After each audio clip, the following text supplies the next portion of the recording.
This program is a presentation of University of California Television. Your support makes UCTV's programming possible. Contribute online at uctv.tv/support. Check out our YouTube original channel, UCTV Prime, at youtube.com/UCTV Prime. Subscribe today to get new programs every week.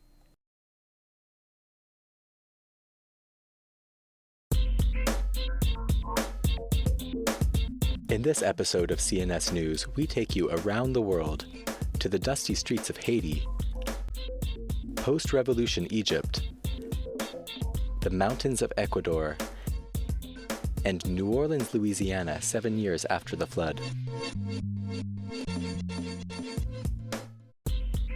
After President Mubarak's ouster from government last year, a new television series is revolutionizing the comedic landscape in Egypt. Amna Wahid talks to the man behind the show. والآن مع برنامج البرنامج مع باسم يوسف. أهلا بكم في برنامج البرنامج. And I didn't actually fantasize about being in a show interviewed by Barbara Walters or The View. My biggest fantasy is being interviewed by Jon Stewart in his own show. Bassem Youssef's fantasy may not have become a reality yet, but to most Egyptians, he's even cooler than Jon Stewart. Youssef is Egypt's greatest YouTube sensation. His hit TV show, El Bernameg, inspired by The Daily Show, has raked in over 9 million hits in just 6 months. A cardiothoracic surgeon by trade, Bassem was out on the streets of Tahrir Square tending to wounded protesters. But since the January 2011 revolution, Bassem has begun to heal the country in a new way, often at the expense of the people in power. أمريكا، إسرائيل، النظام السابق. صح، أيوة، إسرائيل وأمريكا هم دول اللي قللوا عدد العساكر، خلوا الأمن المركزي يفتح السكة، يقفلوا بوابات على الأولتراس، يتفرجوا على مذبحة لمدة ساعتين، وهم اللي جابوا الجون الثالث في شريف إكرامي. أمريكا وإسرائيل هم ورا كل حاجة في البلد دي. El Bernameg, or The Show, is bringing political satire to television audiences, something Hosni Mubarak's regime wouldn't allow. If anybody 9 months ago told me you're going to be in this position, I wouldn't believe it. Now it's better. During the Mubarak you had a freedom margin. Now you have a freedom ceiling. It's better. At least now it's a freedom, not a margin.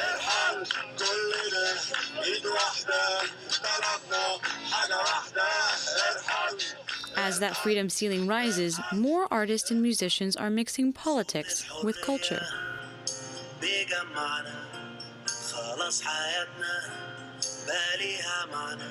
But Bassem Youssef is the only one stirring the political pot with comedy on television and reaching vast audiences online. Oh, he is really amazing. Egyptian-American professor Nazar al-Sayyad says he's never seen anything like El Bernameg in Egypt before. مصر هي البلد الوحيدة اللي في العالم اللي الناس بتتقتل فيها قدام الكاميرات وبرضه ما بنعرفش مين عمل كده. This is very new to Egyptians. The fact that someone would take material and be critical of it in this sarcastic fashion on television must be opening quite a lot of eyes in Egypt that have not been opened before. Starting out on his set he built in his Cairo apartment for just $100, Bassem's show is now broadcasting from Egypt's version of Universal Studios. 4, 3, 2, 1, يلا باسم. Once a week. Sometimes we shoot every 2 weeks if we have a lot of material, but the most exhausting part is not the shooting, it's the writing, it's the research. Bassem's crew includes not just top-tier researchers, but also guest correspondents like Khaled Mansour, a human rights lawyer turned stand-up comedian who values Bassem's technique. Like using a sense of humor and trying to make people laugh, but the whole point is about politics in Egypt, the new Egypt, you know. Egyptian television absolutely has experienced a tremendous renaissance as a result of the revolution. So I think people like him have a golden opportunity right now, which may not be sustained in the future. And Bassem Youssef is taking advantage of this new openness by going after what he considers the outrageous nature of Egyptian state media. But, he says, there are still some taboos. Religion, sex, you can't really talk freely about that. And even politically, we're not completely 100% free to do whatever we want. Before the revolution, Bassem was set to move to Cleveland for a position in pediatric surgery. But now, he's decided to stay put in Egypt, channeling Jon Stewart's style and healing not just wounded bodies, but the country's spirit. So it's going to be a surprise.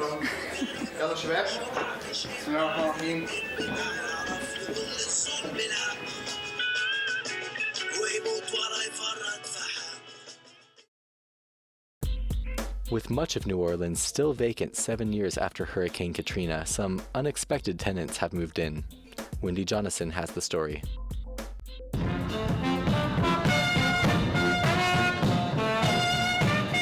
Jazz is back in the French Quarter, and so are the tourists. But it would be a mistake to think that a town decimated by Hurricane Katrina 7 years ago has fully healed. You know, while the French Quarter is back and, better than ever, there are lots of parts of the city that aren't. And we're still a long way from seeing our community, even close to being back to what it once was. When a home, a block, or a neighborhood remains uninhabited for years, trash piles up and nature creeps back in. New Orleans ain't the same no more. It'll never be the same. They could say what they want, but this place will never be up the way it was before Katrina. It's just not the same. It don't even feel the same. In 2005, water from the storm breached the levee, wiping out many homes in the lower Ninth Ward, leaving only foundations and scattered debris. Some houses have been rebuilt thanks to a lot of publicity and generous donations. Other parts of New Orleans, like Central City, the 7th Ward, Gentilly, and New Orleans East, suffered badly, but they didn't get the same attention.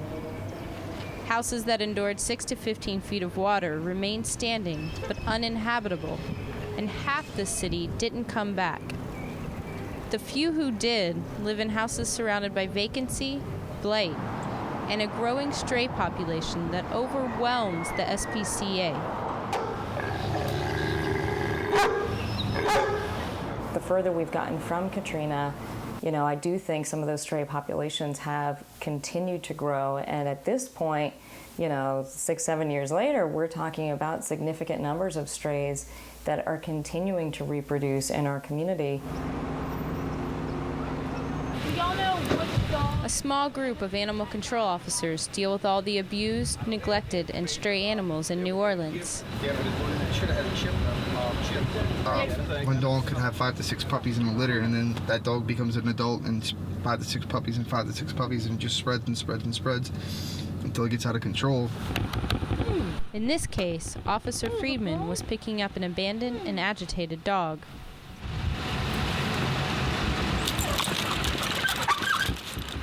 On another day, Officer Causey answered a call about a sick stray dog from Gentilly resident Christine Schexnader. That dog it was around here for about a week. And there's 2 other dogs I wish they could catch. Because one of them about to be like the one they took away from here, all shriveled up. You could see all the dog bones. Is that a baby in her? I doubt it. Looks like some type of group. The man said if y'all wouldn't have come and got this dog would have died up underneath that tree. It would have actually died because she was too weak. She was really too weak. That food is the thing that made her walk. It hurted me deep in my heart. These dogs will go back to the SPCA Center. Many will end up in the crematory. Anna Zarilla, the center's director, says that 7 years later, the SPCA is among many groups still waiting for FEMA money. Those funds could help rebuild, but without it... There's a real connection between the blighted and abandoned housing in our community, just the devastation in certain parts of our city still, and the stray animal population. There's real overlap in areas of our city where there's a lot of abandoned housing, a lot of criminal activity, and a lot of animal issues going on in those same areas. To protect themselves from this increasing threat of crime, Residents are getting dogs, often tying them to trees with heavy chains or ropes, and sometimes they are left in fenced-in vacant lots. Here, an absentee landlord left a couple pit bulls, one pregnant, unattended in a backyard with nothing to eat but rotting chicken. The decrepit houses are a natural draw for crime and stray dogs. They are also a draw for squatters and travelers. New Orleans has got some pretty good weather for the winter compared to most, and the houses make it really, easy. The squatters encounter dogs in and around the vacant houses. They live in abandoned buildings, they live on the streets, they live under cars, they live under trailers. Nikki has been squatting for 6 months in the Upper Ninth Ward. She feeds homeless dogs and takes care of her own. I got this rule that if you have a dog, no matter if you're homeless or not, that they gotta come first. If they can't come first, then you shouldn't have them. That said, a lot of them do have pets, and so when they do get arrested for, trespassing or for other violations, we get their animals. We have to hold their animals until they're released from jail.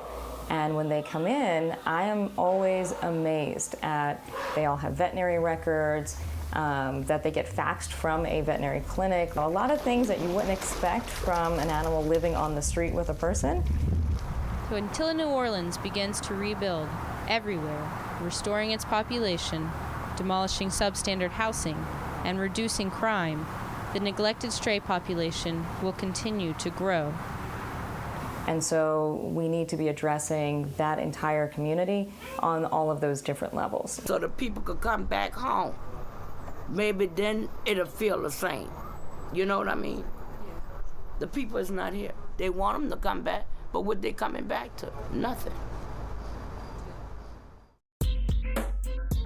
The earthquake in Haiti prompted one of the largest ever relief efforts, but the island still struggles to allocate resources. Maggie Beetleman reports about a local group that's taking a different approach. 2 years ago, Haiti's devastating earthquake claimed the lives of 300,000 Haitians. An estimated $12 billion of international aid poured in, including donations from half of American households. But Haiti is still the poorest nation in the Western Hemisphere. The streets of Port-au-Prince remain unpaved, laden with trash and sewage. Some 500,000 Haitians still live in tent cities, and Haiti is now home to thousands of non-governmental organizations, or NGOs. I would call now Haiti, it's like the Republic of the NGOs. Max Chauvet, co-owner of Le Nouveliste, Haiti's leading newspaper, wonders what happened to all the money. We don't know yet how many goes to the people. And if it goes to the people, there will be NGO, but I definitely think we need more transparency. Kelly Kobza felt the same way after volunteering with an NGO in Port-au-Prince. Most North American people who come and live in Haiti live on compounds. They have razor wire around the walls of the compound. And I just think that how can you be helping, and how can you really instill the idea that we're all just human, if you're keeping lines of division. Minimum wage in Haiti is $5 a day for those lucky enough to get a job. When an NGO offered Kelly $50,000 a year to hand out bags of rice, she'd had enough.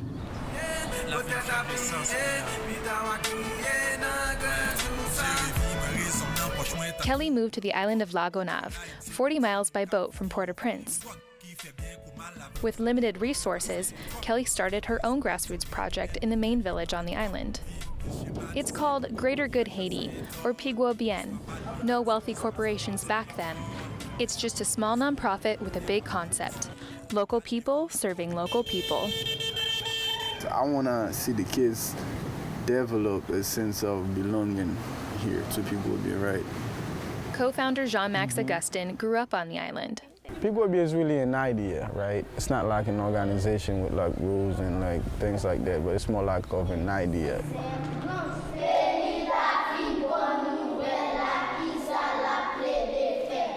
One form it took was a small school for 12 of the local children.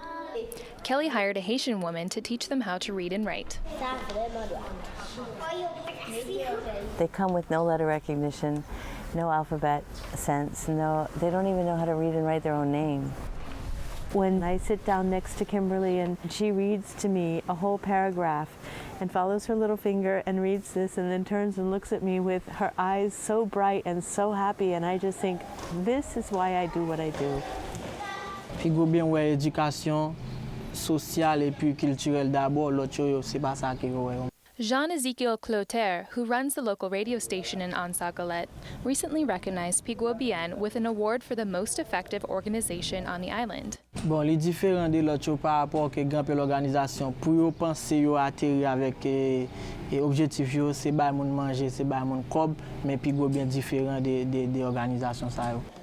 The school depends on the meager funds Kelly raises when she's back in California. She advertises on Facebook, talks to small groups, and taps family and friends for donations. I take their money in my hand and I come here and I hand it to Carol, and she goes to the store and she buys food and she cooks a big pot of food. That's rewarding because many of these people wouldn't eat. The kids who come to our program, they wouldn't get a meal every day. I can see in the kids' eyes and stuff that, they really look happy here, and they're forming like a new family between themselves. It's just beautiful.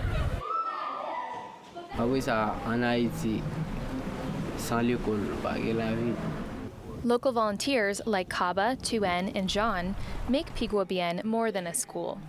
Last year, they planted trees in a nearby ravine to help combat soil erosion and drought. So we planted 1,800 trees over the course of about 6 months. But nearly half of the trees are gone. Villagers harvest them for firewood, and animals eat them.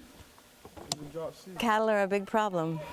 You can see that the animals, the cattle, have been eating off the tree. All that remains at the tippy top. It looks like one of the Lorax's trees, Volunteers also built a water catchment system to harvest rainwater because fresh water on the island is scarce and local fountains are always crowded. Well, from the very get-go, I wanted to live a Haitian lifestyle, so I do. I don't have a toilet. I don't have running water, but this is grassroots. This is how it goes.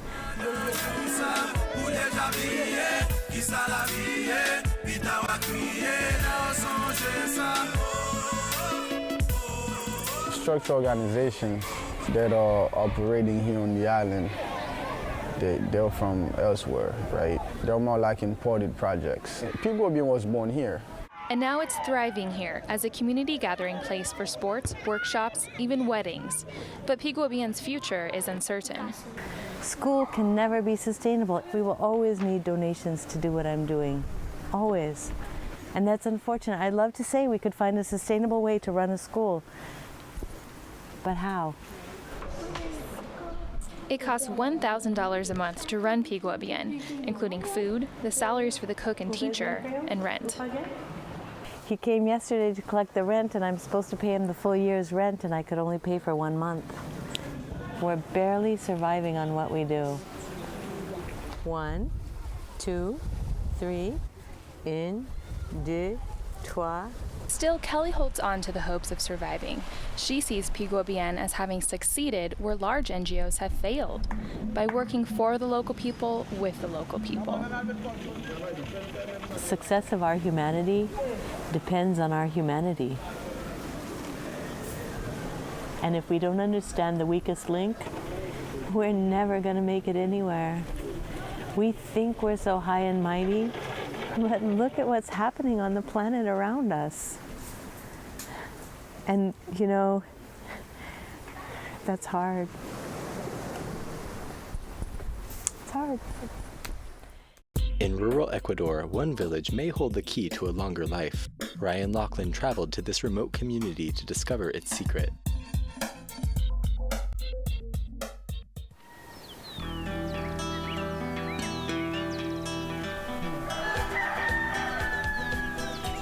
Kawaski is located 50 miles north of the equator in the foothills of the Andes. Like many villages in the region, it's blessed with clean air, pure water, and a spring-like climate. But there's something unique about Kawaski. Just ask Jorge Almeida. He turns 107 this year. Sí, de 105, de 106. Había una señora que tenía la edad de 125 años. The population is 2,000, and 14 of them are nearly 100 years old.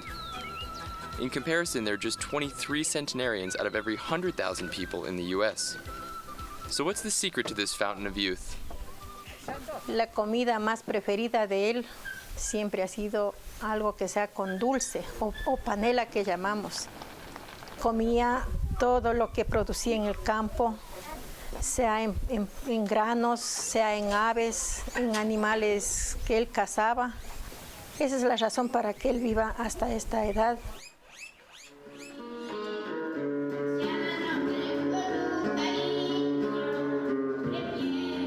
La tierra de los longevos, ¿por qué razón? Porque todavía existen personas que supieron cómo alimentarse, supieron cómo vivir sin estrés, vivir una vida alegre, vivir el día a día sin preocupaciones y sin pensar en acumular riqueza, sino simplemente ser felices.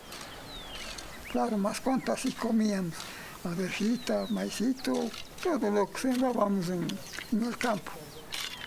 Puede decir, esta comida me gusta, dame esa, no puedo. Tenemos que comer la comidita que Dios dé. But this healthy lifestyle may be disappearing. In 2009, an asphalt road was completed connecting this remote village to the outside world. Now junk food is everywhere, and locals like Odila Franco are concerned about the health of their grandchildren. El secreto es que la comidita sin curar. En cambio ahora eso ya con curar ya una cosa, ya otra cosa les hace. En cambio nosotros no nos enfermábamos. Les dábamos, por ejemplo, así de remedio. No había ni doctor, nada aquí, ni como ahora tienen aquí en el subcentro. Sabíamos las cosas, sabíamos ser sanitos. Today, 1 in 4 adults has high blood pressure and high cholesterol. Just 10 years ago, these conditions were extremely rare. Ellos comían más natural. Ahorita hay muchos diabéticos, hipertensos. Es por la alimentación. Ellos no comían lo que es ahora, comen mucha grasa. But Pinto warns that we shouldn't romanticize the past. Older generations ate less junk food, but alcohol and tobacco have always been problems here.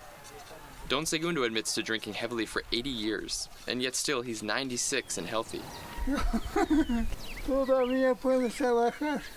So maybe there's more to it than diet. One common theory is the strong sense of community that locals are so proud of. Todavía se mantienen las tradiciones de las personas de antes, las corridas de toros, las carreras de caballo. Cada fin de año es esa tradición que siempre se ha tenido de hacer sus muñecos y quemarles a la hora que se termine el año. Dicen que ahí se debe quemar las cosas malas que tal vez en el transcurso del año ha vivido, se ha tenido, alguna mala energía. Se hace con un optimismo para el nuevo año de que todo nos venga mejor, días mejores. While there's no one answer to the longevity enjoyed by the people of Kawaski, most believe that the key ingredient is family.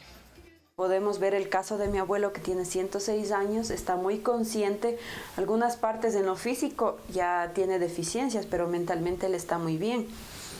Eso es gracias a que él siente el cariño de su familia, que está siempre ahí pendiente y no han sido abandonados en un asilo de ancianos. Aquí en el pueblo todavía los adultos mayores es lo principal, la base de la familia, y ellos prefieren vivir hasta el último de sus días en su hogar. And that's where you'll find Jorge Almeida, at home planning his 107th birthday party with his great-grandchildren.